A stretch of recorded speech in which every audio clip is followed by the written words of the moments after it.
രാഷ്ട്രമാതാവ് ഇന്ദിരാ പ്രിയദർശിനിയുടെ ഓർമ്മയ്ക്ക് മുമ്പിൽ നമുക്ക് ശിരസ് നമിക്കാം.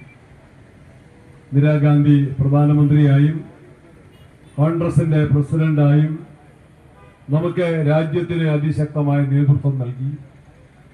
എല്ലാവർക്കും അറിയുന്നത് പോലെ തന്നെ വിഘടനവാദികളുടെ അംഗരക്ഷകരായ വിഘടനവാദികളുടെ വെടിയുണ്ടയ്ക്ക് ഇരയായി 1984 ഒക്ടോബർ മാസം 31-ാം തീയതി ഇന്ദിരാഗാന്ധി ഈ ലോകത്തോട് വിട പറഞ്ഞു.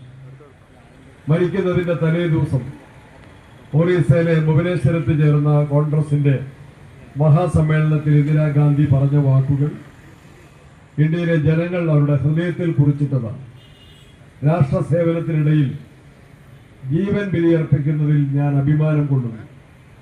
നാളെ ഞാൻ മരിച്ചു വീണാൽ എന്റെ ഓരോ തുള്ളി ചോരയും ഈ രാജ്യത്തിന്റെ ഐക്യത്തിന്റെ വളമാകണം. രാജ്യസേവനത്തോടെയും രാജ്യത്തിന്റെ ഐക്യത്തിന്റെ വളമാകണം എന്ന് പറഞ്ഞുകൊണ്ടാണ് ഇന്ദിരാഗാന്ധി ഏറ്റവും അവസാനത്തെ ഒറീസയിലെ ഭുവനേശ്വരത്ത് തന്റെ പ്രസംഗം അവസാനിപ്പിച്ചത്. എങ്കിൽ ഇവിടെ മാർട്ടിനും ജയകൃഷ്ണനും എല്ലാം ചൂണ്ടിക്കാട്ടിയതുപോലെ മരണത്തെ മുന്നിൽ കണ്ടുകൊണ്ടാണ് രാജ്യത്തിന്റെ അഖണ്ഡതയ്ക്ക് വേണ്ടിയുള്ള ശക്തമായ നിലപാട് ഇന്ദിരാഗാന്ധി സ്വീകരിച്ചത്. പഞ്ചാബിൽ രാജ്യത്തിന് തന്നെ ഭീഷണിയായി ഉയർന്നു വന്ന വിഘടനവാദം, ഖലിസ്ഥാൻ വാദം ബിന്ദ്രൻവാലയുടെ നേതൃത്വത്തിൽ അത് അക്രമത്തിന്റെ മാർഗത്തിലേക്ക് നീങ്ങിയപ്പോൾ നമുക്കറിയാം അതിനെ നേരിട്ടത് കരുത്തുറ്റ രാഷ്ട്ര പ്രധാനമന്ത്രി ഇന്ദിരാഗാന്ധി തന്നെയായി. സുവർണക്ഷേത്രത്തിൽ തമ്പടിച്ചുകൊണ്ട് ആയുധശേഖരം നടത്തി, ബോംബ് സ്ഫോടനങ്ങൾ നടത്തി, തോക്കുകൾ ഉപയോഗിച്ചുകൊണ്ട് രാജ്യത്തിന്റെ അഖണ്ഡതയ്ക്ക് ഭീഷണി ഉയർത്തിയപ്പോഴാണ് ഇന്ദിരാഗാന്ധി ബ്ലൂ സ്റ്റാർ ഓപ്പറേഷനിലൂടെ അവരെ അടിച്ചമർത്തി സുവർണക്ഷേത്രം ശുദ്ധികലശം നടത്തി അത് ഭക്തജനങ്ങൾക്കായി തീർത്ഥാടകർക്കായിട്ട് തുറന്നു കൊടുത്തത്.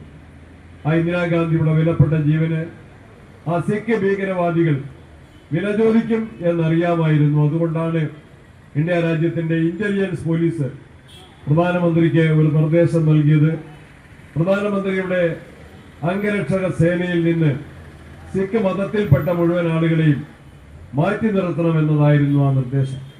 സാധാരണഗതിയിൽ ഒരു ഭരണാധികാരി, ഒരു രാഷ്ട്രീയ നേതാവ് അല്ലെങ്കിൽ ഒരു മനുഷ്യജീവി തന്റെ ജീവന് അപകടമുണ്ടാക്കാൻ ഇടയുള്ള വ്യക്തികൾ തന്റെ അംഗരക്ഷക സേനയിൽ പ്രവർത്തിക്കുന്നത് അനുവദിക്കാൻ ഇടയില്ല.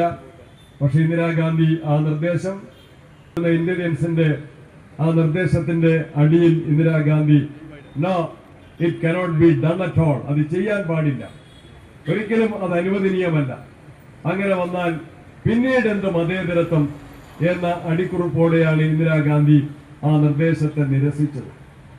അതുകൊണ്ടാണ് ഇന്ദിരാഗാന്ധിയുടെ അംഗരക്ഷകരായിരുന്ന സന്തോഷ് സിംഗ്, ഭീം സിംഗ് എന്ന ഇൻസ്പെക്ടർമാർക്ക് ഇന്ദിരാഗാന്ധിയുടെ ജീവൻ രക്ഷിക്കാൻ അവർക്ക് നൽകിയ തോക്ക് ഉപയോഗിച്ച് ആ തോക്കിൽ ഉപയോഗിക്കുന്നതിനായി അവർക്ക് നൽകിയ വെടിയുണ്ട ഉപയോഗിച്ച് ഇന്ദിരാഗാന്ധി വീട്ടിൽ നിന്ന് ഓഫീസിലേക്ക് നടന്നു പോകുമ്പോൾ ജീവൻ രക്ഷിക്കേണ്ട അംഗരക്ഷകർ തന്നെ ഇന്ദിരാഗാന്ധിയുടെ വയറിൽ വെടിവെച്ച് ഇന്ദിരാഗാന്ധിയെ കൊലപ്പെടുത്തിയത്.